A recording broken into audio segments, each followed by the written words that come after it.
வணக்கம். இப்போ மார்க்கெட் பார்த்தோம் அப்படின்னா November second week. November second week வந்து எப்படி ட்ரேட் ஆக போகுது அப்படின்றத வந்து நம்ம பார்க்க போகிறோம். போன வாரம் நிஃப்டி பார்த்தோம் அப்படின்னா நல்ல ஒரு ஃப்ரைடே அன்னைக்கு ஓப்பனிங் வந்து நல்ல ஒரு லோ, கிட்டத்தட்ட ஒவ்வொரு லோ பார்த்தீங்கன்னா 25,318, ஹை வந்து 25,551. கிட்டத்தட்ட லோவிலேருந்து அன்றைக்கி வந்து நல்ல ஒரு பாசிட்டிவ் மூமெண்ட்டில் மேலே திரும்ப ஆரம்பிச்சிருச்சு மார்க்கெட். ஆனாலும் வந்து முடியும் போது பார்த்தீங்க அப்படின்னா ஹை வந்து 25,551 போச்சு. ஆனால் வந்து அந்த 25,551 ஹையை வந்து தக்க வைக்க முடியல. திரும்ப வந்து இறங்கி வந்து க்ளோஸ் பார்த்தீங்கன்னா 25,492, ஒரு 17 புள்ளிகள் இறங்கி வந்து க்ளோஸ் வச்சிருக்கு. இது வந்து முதல் நாள் லோவோட கம்மி. முதல் நாள் லோ பார்த்தீங்க அப்படின்னா 25,510, 510 இருந்தது. ஸோ இந்த லோ ஹைக்கு மேலே முதல் நாள் ஹையை வந்து அந்த முதல் நாள் க்ளோசிங் கிட்டத்தட்ட முடிஞ்சிருந்தது அப்படின்னா மார்க்கெட் வந்து நல்லா புல்லிஷாகவே இருக்குது அப்படின்னு சொல்லலாம். இந்த 17 புள்ளிகள் இறங்கியிருக்கிறது மார்க்கெட்டில் சின்ன நெகட்டிவ் தான் சொல்லலாம். அதே மாதிரி 25,520 இல்லை 530 இல்லை 550 கிட்ட முடிஞ்சிருந்தது அப்படின்னா வெரி புல்லிஷ் அப்படின்னு கூட சொல்லலாம். அன்றைக்கி மார்க்கெட் பார்த்தோம் அப்படின்னா ஒரு நல்ல ஒரு பாசிட்டிவ் மூமெண்ட்டில் இருந்தது. ஃப்ரைடே வந்து எப்பயுமே வந்து அந்த மாதிரி இருக்காது. கீழே அன்றைக்கி இறங்கினதுலேருந்து திரும்ப அன்றைக்கி ஒரே ஏற்றம் தான் அன்றைக்கி மார்க்கெட் பார்த்தோம் அப்படின்னா. ஸோ இது வந்து கண்டினியூ ஆகுமா அப்படின்றது நமக்கு கேள்வி. அதே மாதிரி இந்த அடுத்து வரும் நாட்களில் வந்து இந்த லோ 25,318 லோ வந்து கீழே வந்து உடைக்காமல் மார்க்கெட் இருக்கணும். இந்த 25,318 உடைச்சது அப்படின்னா கிட்டத்தட்ட அதுக்கு அடுத்த வந்து 25,100 இல்லை 25,000 வரைக்கும் நம்ம டெஸ்ட் பண்ணுறதுக்கான வாய்ப்புகள் உண்டு. ஆனால் இதுக்கு மேலே வந்து இந்த 25,550 தாண்டி நம்ம மேலே போகும்போது 25,700, 850 ஒரு ரெசிஸ்டன்ஸ் இருக்குது, 700 ரெசிஸ்டன்ஸ் இருக்குது. இதெல்லாம் உடச்சி போகும்போது 26,100 வரைக்கும் போகிறதுக்கான வாய்ப்புகள் உண்டு. பார்க்கலாம் மார்க்கெட் வந்து எப்படி பயணிக்க போகுதுன்னு சொல்லி. அதே மாதிரி இது அன்றைக்கி வந்து மார்க்கெட்டில் பார்த்தோம் அப்படின்னா ஃப்ரைடே அன்றைக்கி மார்க்கெட்டில் மெட்டல் செக்டர் ஒரு 1.4%, அதே மாதிரி ஃபின்ஸோ ஒரு 1.22%, அது பிஎஸ்சி பேங்க், ஃபின்ஸோ, Nifty auto, Nifty bank, private bank, இந்த செக்டர்லாம் அன்றைக்கி வந்து ஒரு அதாவது ஸ்டார்டிங்காக நெகட்டிவாக இருந்தது. போக வந்து பாசிட்டிவ் ட்ரெண்டு திரும்ப ஆரம்பிச்சு. அன்றைக்கி வந்து கன்சூமர் டியூரபிள் பார்த்தோம் அப்படின்னா கிட்டத்தட்ட வந்து ஒரு 0.72%, எல்லாமே கிட்டத்தட்ட ஸ்லைட் நெகட்டிவ் அப்படின்னு சொல்லலாம். அந்தளவு வந்து ஒரு பெரிய இறக்கம் கிடையாது. எல்லாமே இதாக இருந்தது. மெட்டல் செக்டர் பார்த்தோம் அப்படின்னா Hindustan copper, Adani enterprises, Jindal steel, Tata steel, sail, Vedanta, national elements, Hindustan zinc, NMDC, இந்த பங்குகள் நல்ல ஒரு ஏற்றம் கொடுத்துருந்தது. அதே மாதிரி நிஃப்டி ஃபின்ஸோ பொறுத்த வரைக்கும் பிஎஸ்சி அன்றைக்கி வந்து நல்ல ஒரு turn around. So BSc, CDSL, அப்புறம் வந்து கேம்ஸ், இந்த மாதிரி பங்குகள்லாம் வந்து அன்றைக்கி விலையேற்றம் இருந்தது. அதுக்கு காரணம் வந்து வீக்லி எக்ஸ்பைரியை க்ளோஸ் பண்ணுறதா வந்து கிட்டத்தட்ட பேச்சுவார்த்தை இந்த செபி வந்து ஒரு அறிவிப்பு இருந்தது. அது வந்து மார்க்கெட்லேயே வந்து உழவிக்கிட்டு இருந்தது எப்போ அப்படின்னு சொல்லி. அதுக்கு வந்து ஃபினான்ஸ் மினிஸ்டர் அவர்கள் வந்து நிர்மலா சீதாராமன் அவர்கள் வந்து இதெல்லாம் வந்து இப்போதைக்கு வந்து நாங்கள் வந்து எதையும் அந்த வீக்லி எக்ஸ்பீரியன் வந்து நிறுத்துகிற மாதிரி ஐடியாவில் இல்லை. இப்போதைக்கு நான் அந்த மாதிரி எதுவும் இந்த இதில் இல்லை அப்படின்னு சொன்னது ஒரு காரணம். அப்படி ஏதாவது இருந்தது அப்படின்னா நாங்கள் வந்து முதல்ல வந்து அறிக்கை கொடுப்போம். அதுக்கு பிறகு தான் வந்து உடனே நிப்பாட்டுறதுலாம் எங்களுக்கு வந்து ஐடியா இல்லை அப்படின்னு சொன்னது காரணமாக. பிஎஸ்சி, சிடிஎஸ்எல், கேம்ஸ், அந்த கேபிட்டல் மார்க்கெட்டோட அந்த பங்குகள் எல்லாமே வந்து அன்றைக்கி ஒரு விலையேற்றம் இருந்தது. ஸோ அதில் வந்து பிஎஸ்சி பார்த்தோம் 8.5%, அது சிடிஎஸ்சில் ஒரு 6% இருந்தது. ஸ்ரீராம் ஃபினான்ஸ், பஜாஜ் ஃபின்ஸோ, ஐசிஐசிஐ பேங்க், இதெல்லாமே அன்றைக்கி ஒரு ஏற்றம் இருந்தது. அதே மாதிரி பிஎஸ்சி பேங்க் பொறுத்த வரைக்கும் அன்றைக்கி வந்து கிட்டத்தட்ட அன்றைக்கி Maharashtra bank, bank of India 3% ஏறி இருந்தது. IOB, central bank, union bank, UCO bank, PNB, Canara bank, bank of Baroda, கிட்டத்தட்ட வந்து பிஎஸ்சி பேங்கோட ரேலி வந்து கண்டினியூஸாக இருக்கிறத நம்மளால் பார்க்க முடியுது. அதே மாதிரி நிஃப்டி ஆட்டோ செக்டரை பொறுத்த வரைக்கும் மஹேந்திரா நல்ல ஒரு சேல்ஸ் கொடுத்துருந்தாங்க. அதை வச்சு நல்லா இருந்தது. அதே மாதிரி சோனா கேம்ஸ் கிட்டத்தட்ட 1.5% இருந்தது. Eicher motor, TVS motor, TI India, Maruti, Ashok Leyland, so இந்த பங்குகள் அன்றைக்கி விலையேற்ற பங்குகளாக இருந்தது. அதே இண்டெக்ஸ் பொறுத்த வரைக்கும் அன்றைக்கி வந்து கிட்டத்தட்ட வந்து ஐசிஐசிஐ வங்கி, பஜாஜ் ஃபினான்ஸ், மஹேந்திரா இன்ஃபோசிஸ், டாடா ஸ்டீல், கிட்டத்தட்ட ஒரு 30 பங்குகள் பாசிட்டிவ் திரும்பிச்சு. ஸோ மார்னிங் வந்து கிட்டத்தட்ட ஒரு 8 பங்குகளோ 7 பங்குகளோ வந்து பாசிட்டிவாக இருந்தது. அதுக்கடுத்து போக எல்லாமே வந்து பாசிட்டிவ் டர்ன் ஓவர் ஆரம்பிச்சிருச்சு.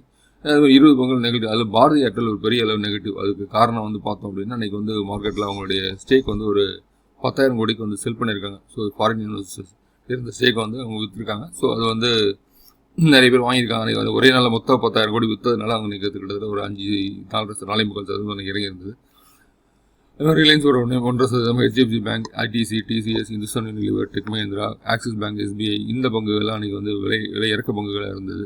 ஸோ கிட்டத்தட்ட ஒரு 20 பங்குகள் அப்படின்னு சொல்லலாம். அதே மாதிரி நம்ம நெக்ஸ்ட் 50 பார்த்தோம் அப்படின்னா அது இன்னைக்கு Britannia, Vedanta, Jindal steel, நௌக்கரி, Cholamandalam, HAL இந்த பங்குகள்லாம் வந்து விலையேற்ற பங்குகள் வந்து கிட்டத்தட்ட ஒரு 28 பங்குகள் விலையேற்ற பங்குகளாக இருந்தது.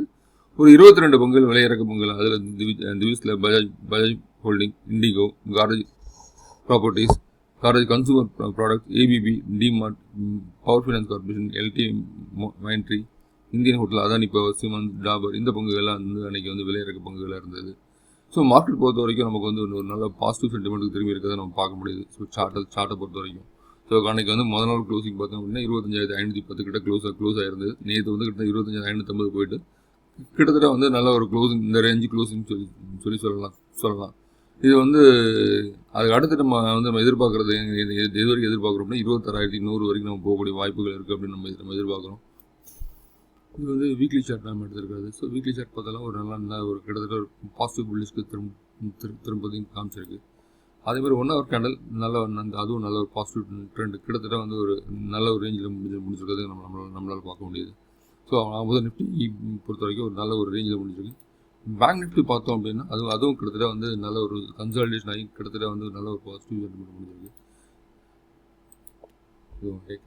ஸோ கிட்டத்தட்ட நீங்கள் பார்த்தோம் அப்படின்னா கிட்டத்தட்ட ஆல் டைம் ஹை பார்த்தோம்னா 58,560 58,600 கிட்ட வந்து வந்திருக்கு. ஸோ அதில் வந்து இப்போ இறங்கி வந்து கிட்டத்தட்ட 57,190 160 கிட்ட வந்துட்டு திரும்ப வந்து இப்போ வந்து 58,047 வரைக்கும் ஹை வந்துட்டு திரும்ப வந்து க்ளோசிங் வந்து இங்கே வச்சிருக்கு. 57,900 கிட்ட திரும்ப க்ளோசிங் வச்சுருக்கோம் சொல்லலாம். ஸோ பேங்க் நிஃப்டி பொறுத்த வரைக்கும் இந்த இதெல்லாம் பார்த்தீங்க அப்படின்னா டீகண்டல் தான். ஸோ கண்டினியூஸான ஒரு ஏற்றம் இருக்கிறத பார்க்க முடியுது. அதே மாதிரி தொடர்ந்து பேங்க் செக்டர்ஸ் கொஞ்சம் ஏற்றம் இருக்கும் அப்படின்றது பார்க்க முடியுது. அதுவும் PSU பேங்க் கிட்டத்தட்ட வந்து ஒரு நல்ல ஒரு ஏற்றம், கண்டினியூஸான ஒரு ஏற்றம் இருக்குது பார்க்க முடியுது.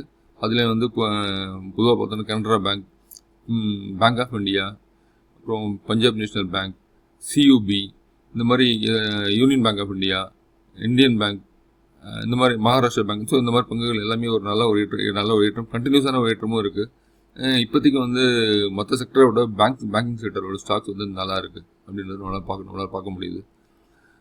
நம்ம நண்பர் ஒருத்தர் வந்து ஒரு பங்கு வாங்கியிருந்தேன் சார், அந்த பங்கு வந்து கண்டினியூஸான ஒரு இறக்கம் இருக்குது, ஏன் அது இறக்கம் கண்டினியூஸான இறக்கம் இருக்குது அப்படின்னு தெரியல அப்படின்னாரு. ஸோ அதுக்கான ஒரு விளக்கம் வந்து இந்த வீடியோவில் நம்ம பார்க்க போகிறோம். ஸோ அந்த பங்கு பேர் என்ன அப்படின்னா டீப் டைமண்ட்ஸ் அப்படின்ற stock. So deep diamond India limited அப்படின்ற ஒரு ஸ்டாக்கு. ஸோ இன்வெஸ்டர்ஸ் கிட்ட ஸ்டேக் பார்த்தோம் அப்படின்னா ப்ரொமோட்டர்ஸ் ஸ்டேக்கே வந்து 0.03 அப்படின்றதான் இருக்குது.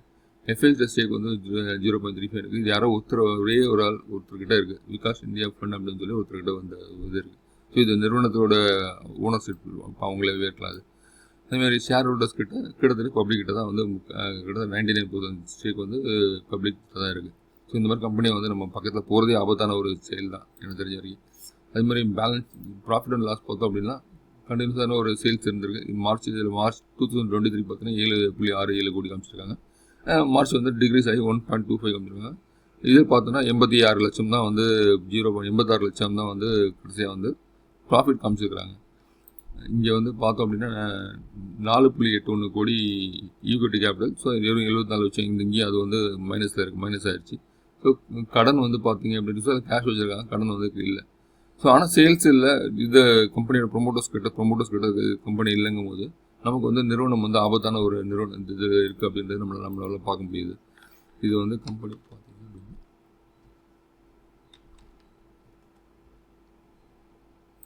Deep diamond.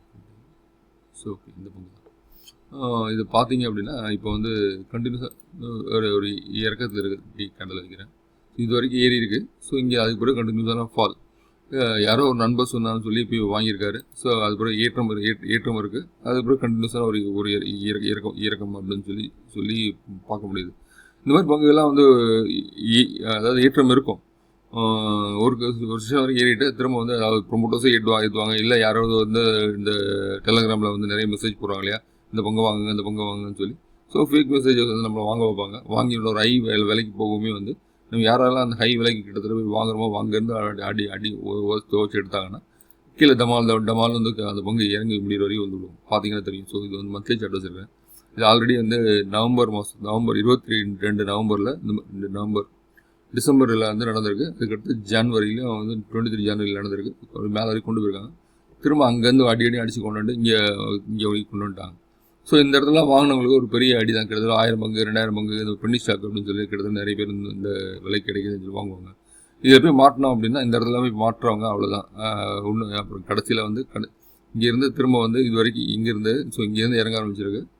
2023 வந்து கண்டினியூஸான ஒரு இறக்கம். இது வரைக்கும் செப்டம்பர் 2025 வரைக்கும் இது இறக்கம், மேலே ஏற்றமே கிடையாது. ஸோ இந்த இடத்துலலாம் வாங்கினவங்க வந்து இப்போ தான் வந்து இங்கே தான் வந்து விற்றுருக்கணும். ஸோ இப்போ ஏறுதான் சொல்லி இங்கே வச்சு விற்றுட்டு வெளியில் வந்துருந்தோன்னா அவங்களாம் 2 வருஷம் கழிச்சு இந்த இடத்துல வந்து நம்மளுக்கு வந்து பைசா சேதெல்லாம் வந்திருப்பாங்க.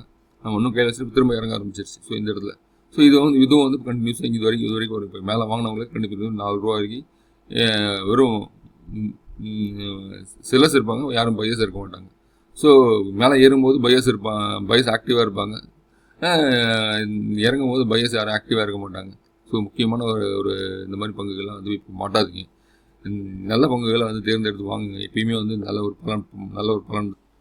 ஸோ அடுத்து வந்து நம்ம ஆல்ரெடி வந்து இப்போ எல்லோரும் வந்து இதில் வந்து லென்ஸ்கார்ட் ஐபிஓ வந்து கேட்டிருந்தீங்க. ஸோ லென்ஸ்கார்ட் ஐபிஓ வந்து ஆல்ரெடி பார்த்தோம் அப்படின்னா